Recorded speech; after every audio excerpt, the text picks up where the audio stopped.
আজ তোমাদের জন্য কষে দেওয়া হলো কোষে দেখি 11 ক্লাস 8 9 নাম্বার অঙ্ক।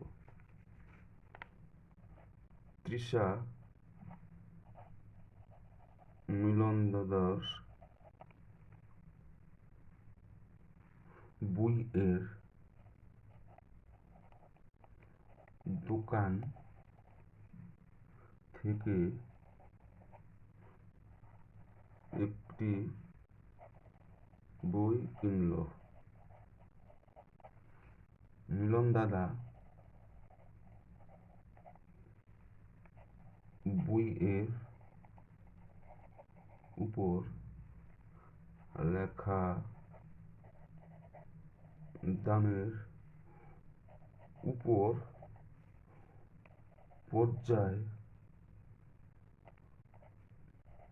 ক্রমে 10% ও 5% ছাড় দিলেন।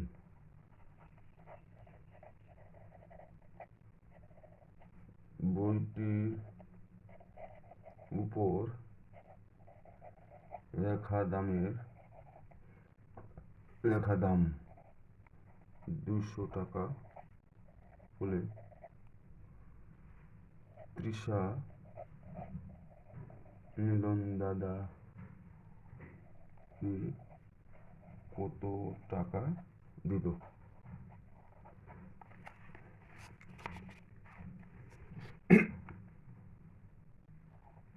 প্রথমে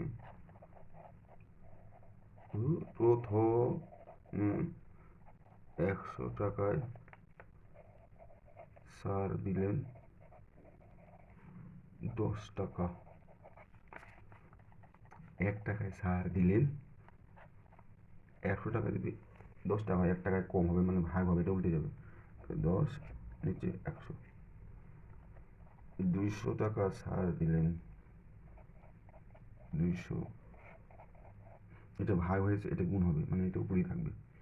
এই শূন্য, এই শূন্য, এই শূন্য, এই শূন্য, 20 টাকা। ছাড় দেবার পর দাম 200 বিয়োগ 20 টাকা সমান 180 টাকা। দ্বিতীয়বার ছাড় 100 টাকায় ছাড় দিলেন 5 টাকা। টাকায় ছাড় দিলেন 100 টাকায় 5 টাকা দিলে 1 টাকায় কম দিবে, মানে ভাগ হয়ে যাবে, এটা উল্টে নিচে আসবে। 5 নিচে 100 টাকা।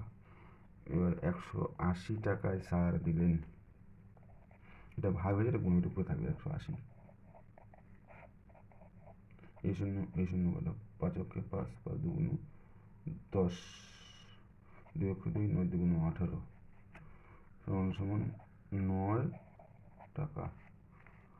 সুতরাং ছাড় দেবার পর বইটির দাম 180 বিয়োগ 9 টাকা সমান 171 টাকা।